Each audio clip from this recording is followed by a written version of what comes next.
سمجھا پا رہا ہوں اپنی؟ یہ دینداروں کا فالٹ ہے بھائی، یہ اس کو ہم لوگوں کا فالٹ ہے، یہ اس کو سمجھو.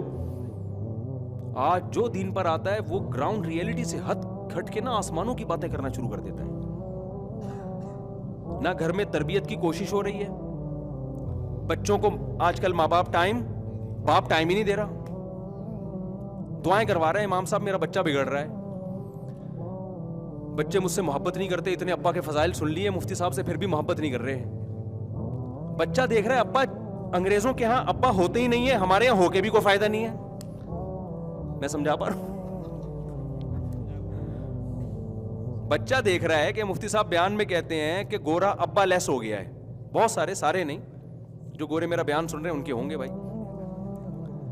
تو کہہ رہے ہیں ہمارے ہاں تو ابا ہیں تو آئی ڈی کارڈ میں ہیں، نادرا میں ہیں، گھر میں تو ہم نے ان کو کبھی دیکھا ہی نہیں. ایک صاحب نے بتایا کہ میرے بچے نا انچ کے حساب سے بڑھ رہے ہیں. میں نے کہا کیا مطلب؟ سب کے بچے ایسے ہی بڑھتے ہیں؟ کہتے ہیں نہیں، میں صبح جلدی آفس سے نکلتا ہوں وہ سو رہے ہوتے ہیں، اور جب میں رات کو لیٹ نائٹ پہنچتا ہوں تو بھی سو چکے ہوتے ہیں. تو میں روزانہ ان کو بس ایسے دیکھ رہا ہوں، اب اتنے بڑے ہو گئے، اب اتنے بڑے ہو گئے. پچھلے سال دیکھا تھا تو اتنے تھے بستر پہ، اب ایک سال میں اتنے. بس اس سے زیادہ میرا بچوں سے تعلق نہیں. وہ اسٹاک ایکسچینج میں تھے وہ صاحب، سارا دن نا وہ نہیں شیئرز کا بزنس چلتا ہے، وہ تو دماغ کا دہی بن جاتا ہے. آپ کبھی اسٹاک ایکسچینج میں جاؤ نا، سارا دن وہ اتنے بھاؤ پہ بند ہوا اور شیئر اتنے پہ بند ہوا اور فلانی کمپنی کے اتنے.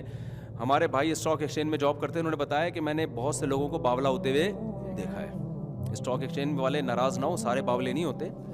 یعنی کچھ لوگ اتنا پڑھتے ہیں نا، اتنے کروڑ کے اتنے کروڑ کے اتنے. ایک صاحب کا تو پتہ چلا کہ وہ رات کو سوتے ہیں تو کروڑوں اتنے کروڑ کے وہ منہ سے بیچارے کے یہی نکل رہا ہوتا ہے، اتنے کروڑ کے یہ ہو گئے اتنے انسان جو چیز سارا دن چلاتا ہے نا. یہ میں ٹاپک سے ہٹ نہ جاؤں، یہ بس واقعہ سنا دوں، دلچسپ واقعہ ہے. تو جب وہ لاشعور کی کیفیت میں ہوتا ہے تو وہی چیز آتی ہے زبان پہ. ابھی سعودی عرب میں ایک بوڑھے آدمی کی ویڈیو آئی ہے، وہ موت کے وقت نا ایسے وضو کا وہ کر رہے ہیں جیسے ہم وضو نہیں کرتے، تو مرتے ہوئے ان کی ویڈیو آئی کہ ایسے وضو. ساری زندگی نماز کی پابندی کی، وضو کیا، تو موت کے وقت بھی کیا ہے؟ وضو. یہ اچھی موت ہے. ہماری والدہ کی اللہ تعالیٰ مغفرت فرمائے سورہ یاسین بہت پڑھا کرتی تھی. تو 1 سال 1.5-2 سال تک ان کا دماغ بالکل معاف ہو گیا تھا، شعور ختم ہو گیا تھا نا. لیکن کیا ہے کہ ہمارے بھائی صاحب جب سورہ یاسین پڑھ رہے ہوتے تھے نا تو ان کے لاشعوری طور پر آیت کا اگلا حصہ ان کی زبان سے جاری ہو جاتا تھا، کیونکہ بہت تلاوت کی نا تو لاشعوری طور پر. تو زندگی میں انسان نے جو اعمال کیے ہوتے ہیں نا آخری وقت میں وہ آ رہے ہوتے ہیں. آج ایک جامعہ میں ایک طالب علم نے پتہ نہیں کسی کا واقعہ سنایا کہ وہ جو ہے جب کوئی کسی کی پتہ نہیں موت کا وہ وقت بتا رہے تھے، کیا الٹی باتیں جو اس کے دماغ میں بھری وہی باتیں الٹی کرتے ہوئے دنیا سے چلا گیا. لوگ اس کو کہہ رہے ہیں بھائی تو کلمہ پڑھ لے، تو کچھ وہ نہیں جی. ایک تو میں اپنا دلچسپ واقعہ سناتا ہوں. ہمارے ایک اچھا جو آدمی شراب پیتا ہے نا وہ بھی بالکل صحیح باتیں شروع کر دیتا ہے. اس پر تو میرے پاس ایک اتنا خاندانی واقعہ ہے، میں سناؤں آپ حیران ہو جائیں. لیکن وہ اس سے ایک فرقہ وہ جو ہے نا فرقہ واریت کی آگ لگنے کا، قوم پرستی کی آگ لگنے کا خطرہ ہے. اس کا ایک لیڈر تھا جو جس کی وہ ہر وقت تعریفیں کرتا تھا. ایک دن وہ شراب پی کے نکلا ہوا تو اپنے لیڈر کو دبا کے گالیاں دے رہا ہے. ہم نے کہا آج کیا ہو گیا؟ آپ تو اس کی بڑی تعریفیں کہہ رہے ہیں، ہم نے قبر میں جانا ہے، اللہ کو جواب دینا ہے، سب کو پتہ ہے کون ٹھیک ہے کون غلط ہے. ہم تو مفاد ہے ہمارا، اس لیے ہم نے اس سے تعلق رکھا ہوا ہے. پی ہوئی تھی اس نے نا. پیا ہوا آدمی سے پینے کا ایک نقصان یہ بھی ہے، صحیح بتانا شروع کر دیتا ہے. جو میاں اپنی بیویوں کی بہت تعریفیں کرتے ہیں نا، میں ان خواتین سے کہتا ہوں کبھی پی کے آیا ہو نا پھر دیکھو کیا کہہ رہے ہیں، وہ صحیح سے نکل رہا ہوگا. اور اگر آپ یہ دیکھنا چاہتے ہو نا آپ کی بیوی کے سچی مچی میں آپ کے بارے میں اس کے دل میں کیا، پلاؤ تھوڑی سی، پلا نہیں دینا، مذاق کر رہا، پھر دیکھو کیا نکلتا ہے. شراب میں نا آدمی صحیح باتیں کر رہا ہوتا ہے بعض دفعہ. تو ہمارے ایک دوست تھے، میں جب یہ میں 2005 کی بات ہے، میں دوسری شادی پر بہت بات کرتا تھا نا، اس وقت تو بہت زیادہ تھا اس میں، کیونکہ میری مخالفت بہت ہو رہی تھی. ہر سطح پہ لوگ کہتے تھے، بعض دیندار لوگ بھی، بعض اہل علم بھی مخالفت کرتے تھے کہ بھئی یہ صحیح کام نہیں ہے، غلط ہے، سوسائٹی اس کو قبول نہیں کرے گی. میں کہتا یار اتنی عورتیں کہاں جائیں گی، ان کو کیا کریں جو بیوہ طلاق یافتہ. اتنی میری ڈیبیٹ ہوتی تھی کہ ساری رات بعض دفعہ بحث میں گزرتی تھی. اب تو پھر بھی لوگوں نے کچھ نہ کچھ ذہنی طور پر اس کو ایکسیپٹ کر لیا. پہلے تو کوئی سنتا نہیں تھا. اب کیا ہوتا کہ سبق میں بھی نا، جس دن جیسے ہمارا سبق جلدی ختم ہو گیا، ٹائم ملا، تو طلبہ کو میں موٹیویٹ کرتا تھا، تعدد زوجات سمجھاتا تھا. ایک طالب علم کو مسئلہ زیادہ لگ گیا. حقیقت.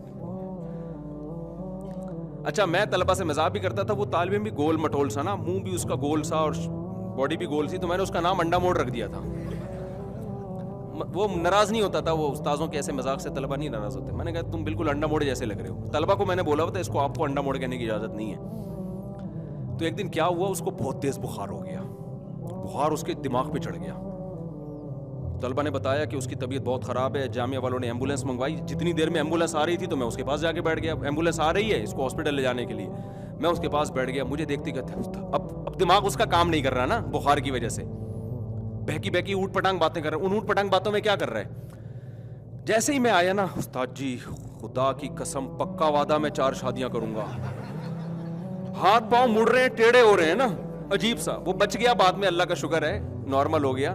اچھا اس کو یاد بھی نہیں کیا کہا. میں نے اس کو کہا یار تم یہ مرتے ہوئے کیا باتیں کر رہے تھے, مجھے تو کچھ یاد نہیں. تو باتیں کیا کر رہا ہے, استاد جی اللہ کی قسم میرا پکا وعدہ میں 4 شادی. اب مجھے شرم آ رہی ہے, میں نے کہا لوگ کیا کہیں گے یار, اور ہمارے ٹیچرز کو پتا چل گیا, بولے گے یار تو کیا موت کے وقت کلمہ پڑھوا اس کو یار, تو یہ کیا سکھایا اس نے تو سبق میں تو نے. مجھے اتنی شرم آ رہی, میں نے کہا مجھے کیوں کہہ رہے 4 شادیاں کروں گا یار, اس کو بول. تو ہے نا ہاتھ پاؤں ٹیڑھے ہو رہے ہیں, منہ بھی ٹیڑھا ہو رہا ہے, اور کہہ رہا ہے بس میں انشاءاللہ 4 کروں گا, اور بار بار یہ جملہ دہرا رہا ہے. میں نے کہا بھائی میں یہاں سے جا رہا ہوں, کوئی ریکارڈ کر کے ڈال دے گا تو بولیں گے پتہ نہیں یہ اس کے جو مریدین ہیں مرتے ہوئے بھی. پتہ چلا قبر میں جا کے فرشتے حساب و کتاب کر رہے ہیں تو وہاں بھی یہی بات بول رہا ہے. تو میں نے کہا بھائی اس کے دماغ میں کیا ہو گیا ہے, پاگل ہو گیا یہ, سٹیا گیا تھوڑا سا, اس کو سیٹ کرنے کی ضرورت ہے. خیر وہ ایمبولینس آئی, وہ جب ٹھیک ٹھاک ہوا نا تو پھر میں اس کو بول رہا ہوں, میں نے کہا یار تو کیا باتیں کر رہا تھا مرتے ہوئے, تمہیں تو زیادہ کہہ رہے, میں نے تو کوئی ایسی بات نہیں کی, میں نے تو کوئی ایسی بات. تو اس سے ایک بات تو پتہ چلتی ہے کہ جب انسان کی کھوپڑی کام نہیں کرتی نا تو بعض دفعہ بہت زیادہ کام کر رہی ہوتی ہے, صحیح ہے نا. جو کھوپڑی میں ہوتا ہے نا وہ سچی مچی میں باہر نکلنا شروع ہو جاتا ہے. تو یہ بہت خطرناک صورتحال ہے, ایسا نہ ہو کہ سب بتا دو. تو اس لیے کام ہی آدمی کوشش کرے نا اچھے کرے, تاکہ جب مینٹل آؤٹ کھوپڑی آؤٹ ہو تو وہی نکلے جو عام حالات میں بھی جو کہتا رہتا ہے. لیکن اس میں یہ بھی سمجھ لو کہ کسی سے بدگمان ہونے کی اجازت نہیں ہے. کسی کی کھوپڑی آؤٹ ہوئی اور الٹی باتیں کر دی تو آپ یہ نہ کوئی کام ہی الٹے کر رہے ہوگا تو الٹی بعض دفعہ ویسے بھی ہو سکتا ہے. تو یہ کوئی کرائٹیریا نہیں ہے, میں نے تو ایک نارمل حالت بتائی ہے کہ جو کام کر رہا ہوتا ہے اکثر حال ہے, ایسا نہ ہو کہ سب بتا دو.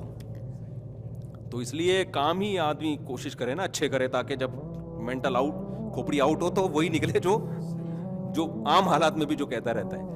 لیکن اس میں یہ بھی سمجھ لو کہ کسی سے بدگمان ہونے کی اجازت نہیں ہے. کسی کی کھوپڑی آؤٹ ہوئی اور الٹی باتیں کر دی تو آپ یہ نہ کوئی کام ہی الٹے کر رہے ہوگا تو الٹی بعض دفعہ ویسے بھی ہو سکتا ہے. تو یہ کوئی کرائٹیریا نہیں ہے, میں نے تو ایک نارمل حالت بتائی ہے کہ جو کام کر رہا ہوتا ہے اکثر